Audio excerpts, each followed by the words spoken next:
Cloudcast Media.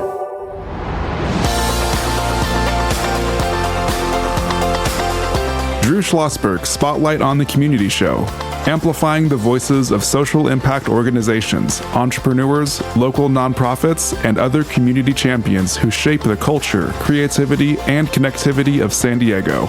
Brought to you by Mission Fed Credit Union, bringing good things to San Diego for over 60 years. Learn more about what is good for you and good for all by visiting www.missionfed.com. I'm Drew Schlosberg of Cloudcast Media. So pleased to have in the studio with us today for End of Life Choices California. Mark Greenberg is the executive director. How you doing there, Mark? Doing well. Thanks for having us. Absolutely. Our pleasure. And joined by Grant Affleck. He is a volunteer for the organization. Good to see you again, Grant. You too, Drew. Thank you for this opportunity. Oh, no. When we started chatting about this, all good stuff as, we had the Hemlock Society on multiple times throughout the years. So this was a nice, natural. Mark, talk a little bit about the mission of the organization. Sure. The mission of our organization is to provide information and support so that all Californians can navigate their end-of-life choices successfully. I can translate that into what we actually do. One of the things that we have is a phone line and email line where people can call us or email us and ask us any questions regarding their end-of-life decisions, anything from advanced care planning all the way to talking about medical aid and dying. We also do a lot of presentations and awareness raising in the community and do in-service trainings for hospice and medical staff to let them know about all the options that are available to their patients. Right. How many states have end-of-life options that are legal? Yeah, so right now it's 11 currently across the country, including District of Columbia. We just welcomed Delaware on board. Their law was passed and signed in 2025 and went into effect January 1st, 2026. New York is hopefully coming on board soon. The governor has indicated that she will sign the law. She has some amendments to make that they're working out, and then that law would go into effect in about 6 months after signing. In Illinois, passed the law in 2025, and that will go into effect in September.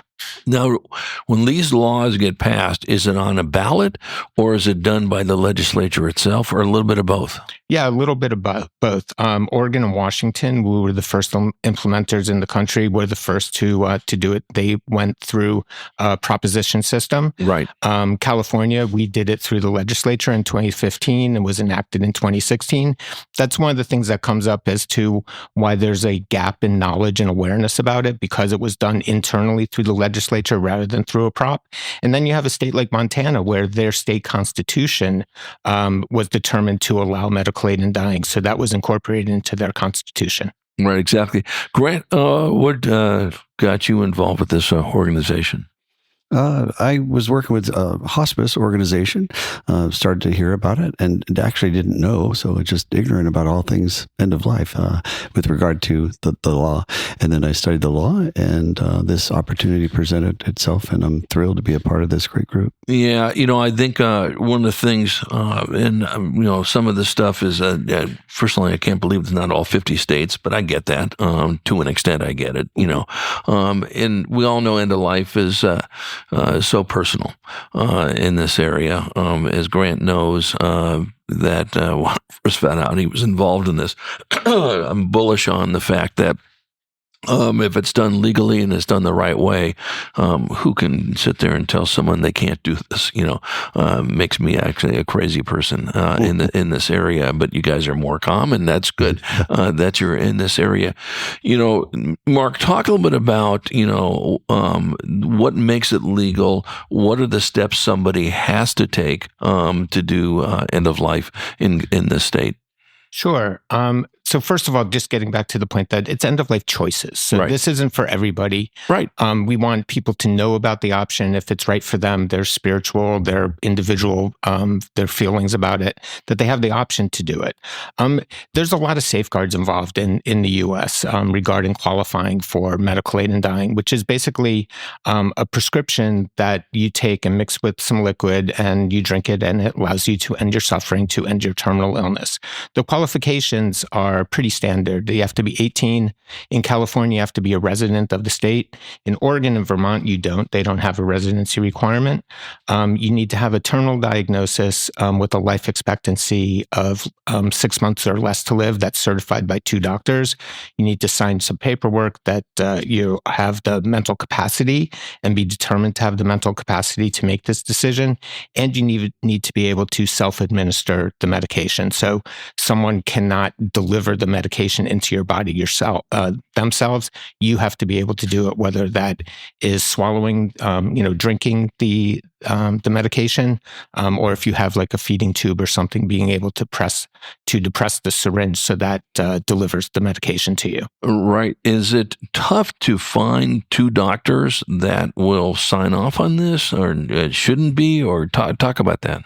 Yeah, it can be a barrier because not all doctors are aware of the law even, and a lot of them don't prescribe. When we're talking about, palliative care or geriatric or oncologists, we're trying to do a better job of informing them about what the law is and what they need to do to prescribe.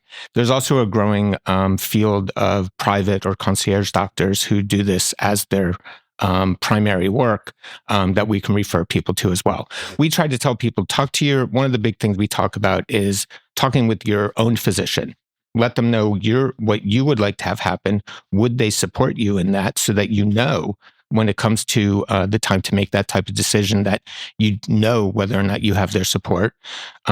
95% of the people who take the end-of-life medication are enrolled in hospice. So we talk to them about talking with the medical directors within their hospice. And then if those areas fall through where there's not support from a physician, there's private or concierge doctors. So that's just one of the things that we do. Right. I'm a phone volunteer for the organization, and people will call and say, my name is so-and-so, and I live in Reading. I've got pancreatic cancer. The doctor says I have 5 weeks to live. My healthcare institution doesn't support MAID. I'm actually enrolled in hospice, and since it's the same institution, they don't support MAID. What do I do? So then we can give them referrals to these concierge physicians who will write the script for them because nobody else will. So, and hospices have their own medical directors. They almost never will be the prescribing physician to write the initial script, but they'll often be the consulting physician. So to answer your question about, is it difficult to find 2 physicians? It's not, and we can help people do that. So in that case, let's say you're in hospice, right? And your primary doctor will not sign off on this, if that's the right word, and the hospice folks won't. But the other 2 that you've folks have found for them say, yes, this is fine.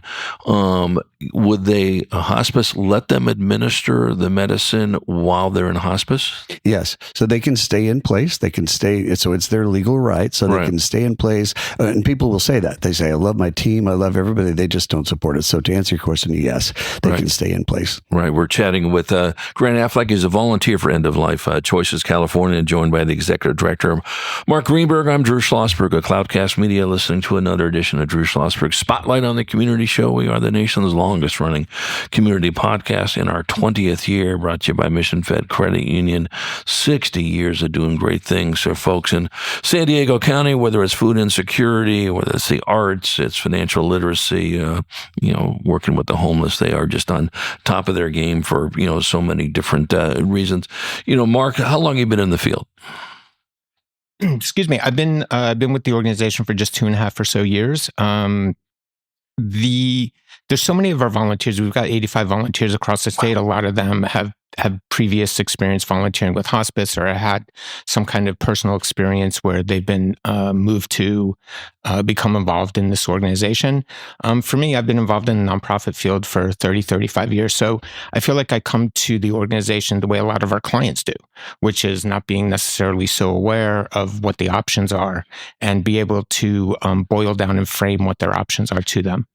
Yeah. Grant, were you going to say something? No, I was going to say with regard to sometimes it's fairly often that it comes up. Someone will say, well, how is this different from suicide? So the law is written so that it's not suicide. So the death certificate states the underlying illness that qualifies them for MAID is what's listed. So it's not suicide. So it doesn't impact any of the financial legacy that someone has left. So in a sudden suicide, a person is often trying to escape a life that could have been and continued with support.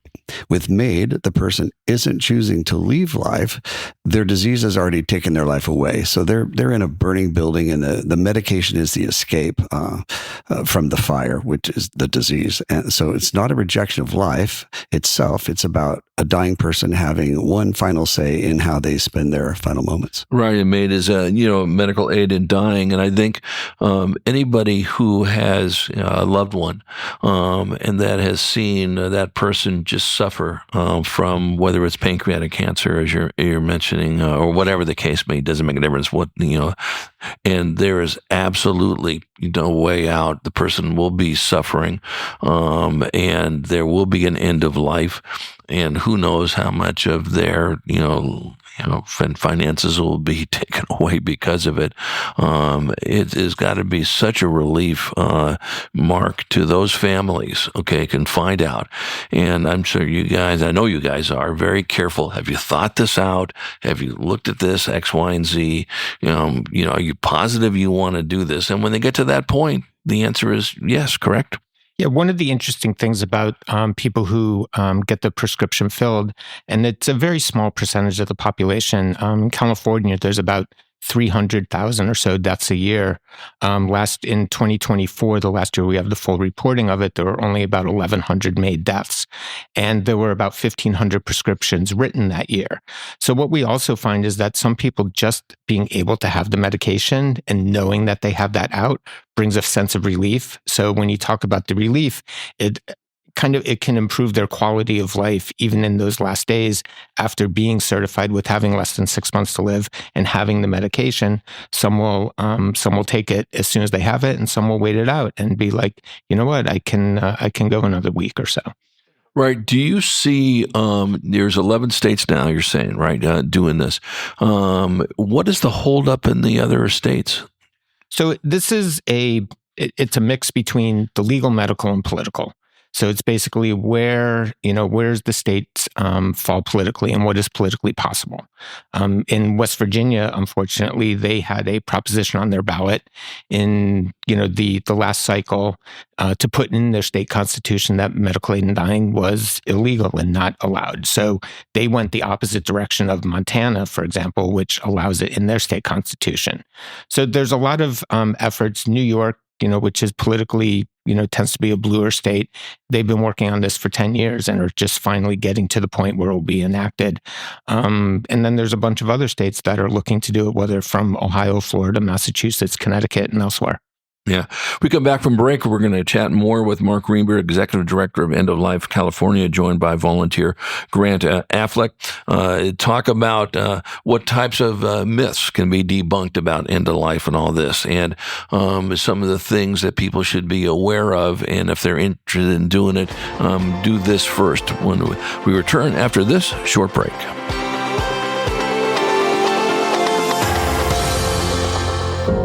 When you do your banking with Mission Fed, you get great rates on auto and home loans.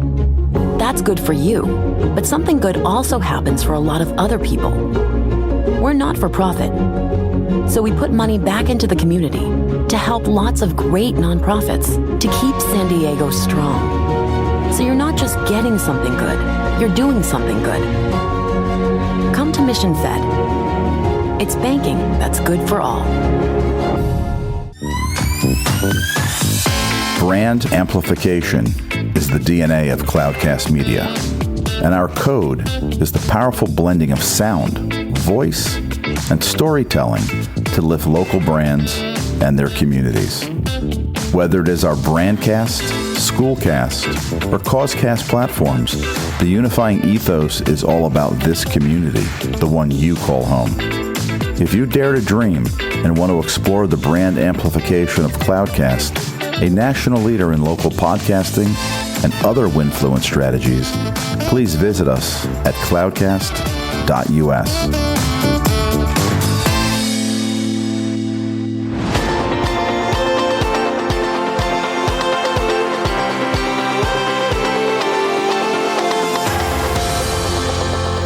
I'm Drew Schlosberg of Cloudcast Media, listening to another edition of Drew Schlosberg Spotlight on the Community Show. brought to you by Mission Fed Credit Union. Shows the longest community podcast in the nation, now in our 20th year. And Mission Fed for 60 years been doing great things for people living in our region in San Diego County. Pleased to have in the studio with us from End of Life Choices, California, the executive director, Mark Greenberg, and volunteer Grant Affleck with this. So I'll start with you on this, Mark, and then pivot over to Grant.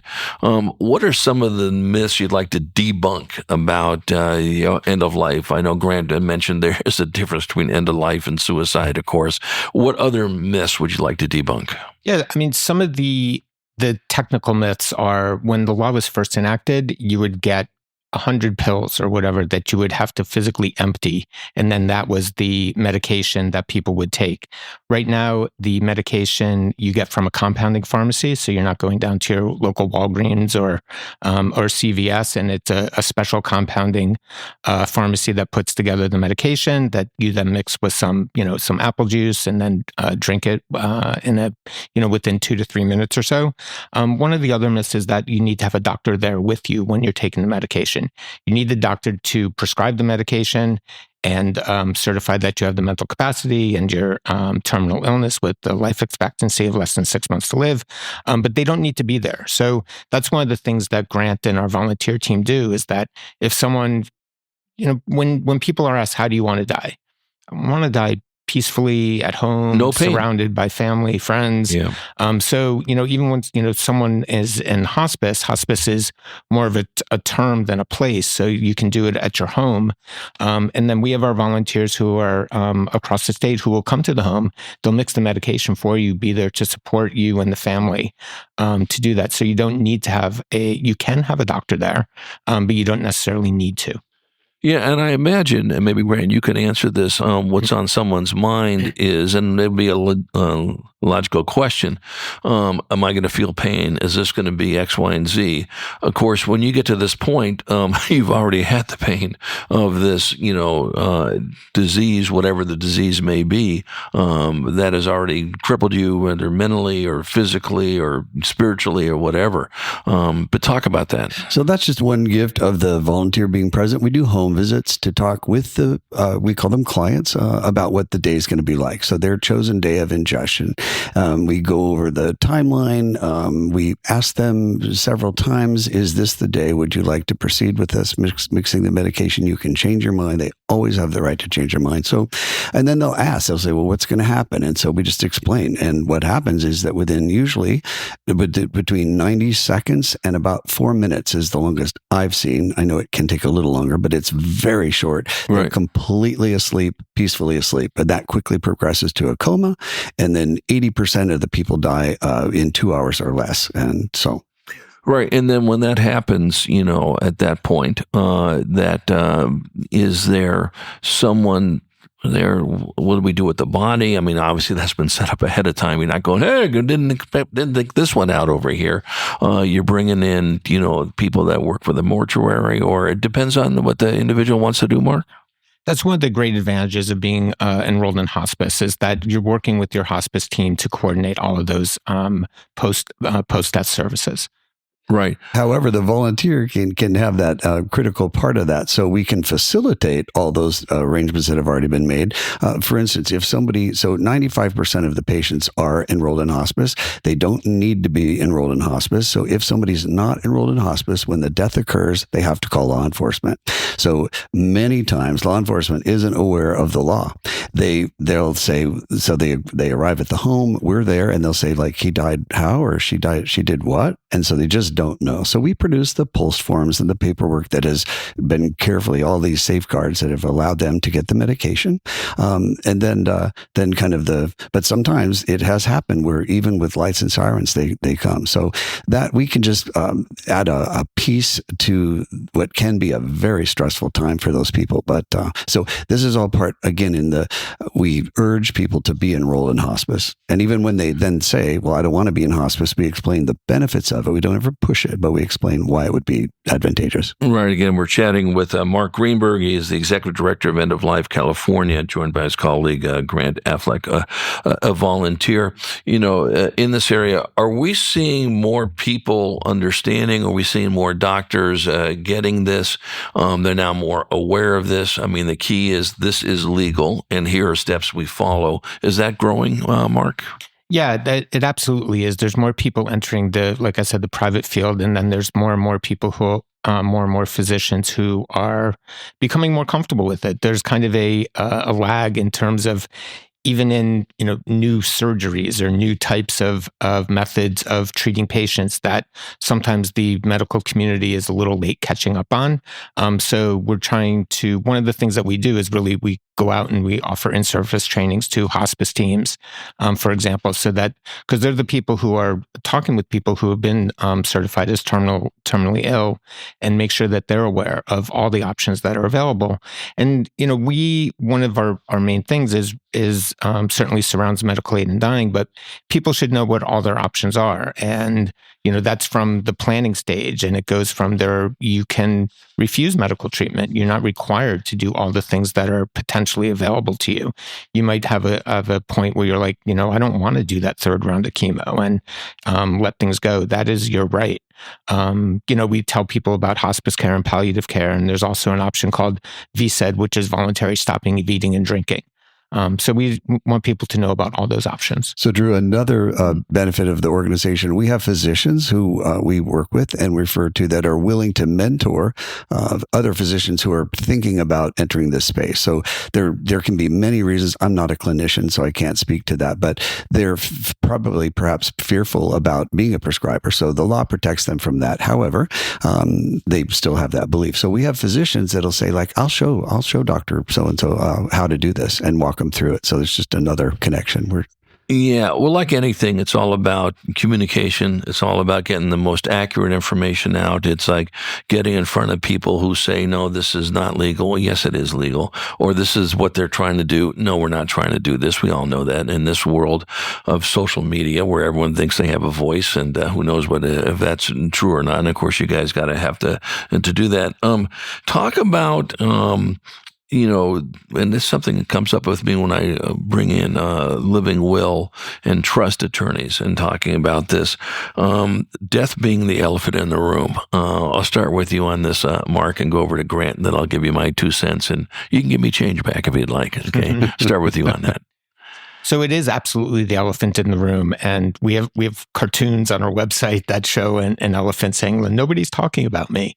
But that's one of the things that we talk to whenever we do a presentation in the community, and people are like, "I don't know how to bring this up." It's like, well, you just you can tell your family that I saw this great presentation that Grant did earlier today, and was talking about our end of life choices and options, and so you want to bring up that conversation.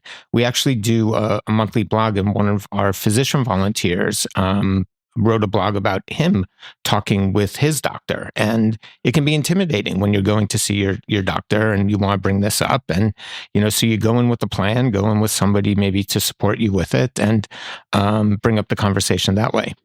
It's so important. This is part of our outreach. We're constantly in the community, just sharing the message. So there's no agenda other than information. So we're not pushing anything. We're not advocating for anything. We just want people to know what's available to them legally so they can make the best decision. Believe it or not, there's still physicians that send people to Oregon, and many people will say, oh, we have that. And it's going to be a decade in June this year. So yes, we have that. So it's just a matter of that. But in our presentations, it's in a supportive educational environment.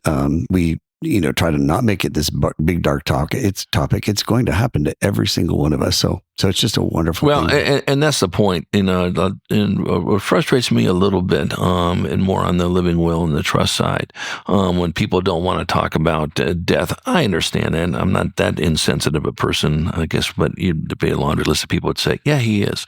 But listen, it's incumbent upon you, and I really feel strongly about this, is, at least for your kids' sake, if nothing else, to let them know it's part of life, and I want to be prepared so that when you are going to face when I'm not here, I've got things in step to do it, whether it's a living will, whether it's a trust, or even if you do this aspect of it, and it's okay.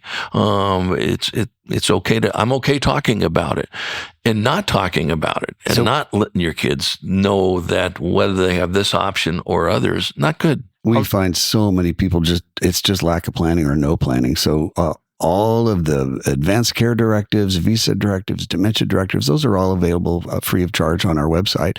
And we just urge people to make your wishes known. And it allows people then, instead of figuring out like, what do you want? It allows them to spend their last days with you, not figuring out other things that should be stated. I'll reach into my cliche box and just say that failing to plan is planning to fail. And it's really... John Wooden and his Pyramid of Success, for God's sake. There we go. Right.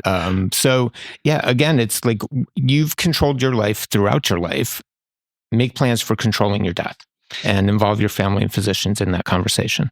And I would just like to say that for people we respect fully, for whatever reason, doesn't matter. Whatever reason someone's not on board or doesn't align with it, we respect that. However, we do like people to consider that the person has an illness that they will not survive. So the safeguard of the law is they will not survive their illness. So they're simply choosing the timing of their death.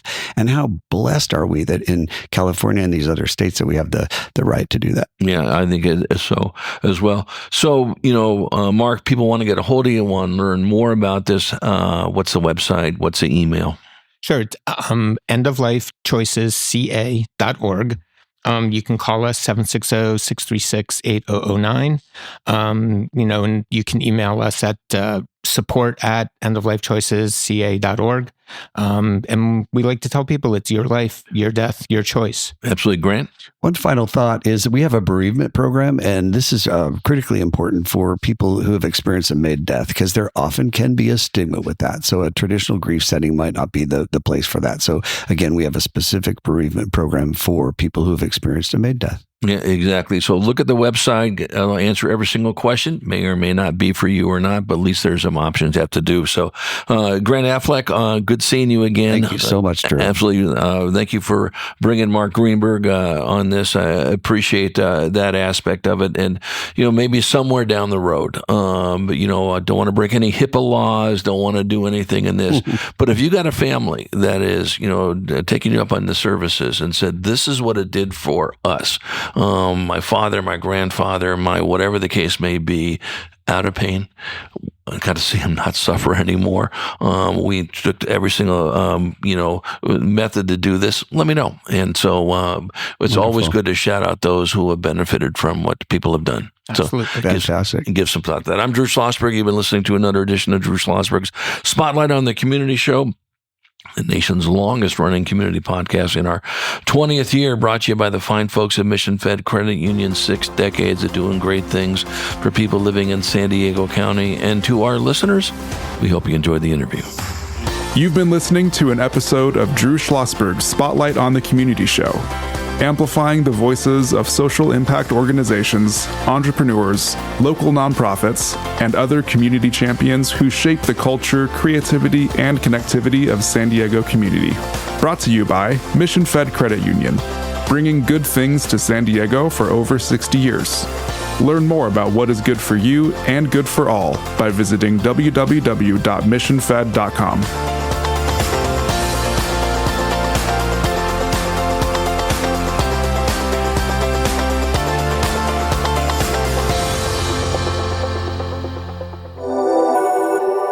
Cloudcast Media.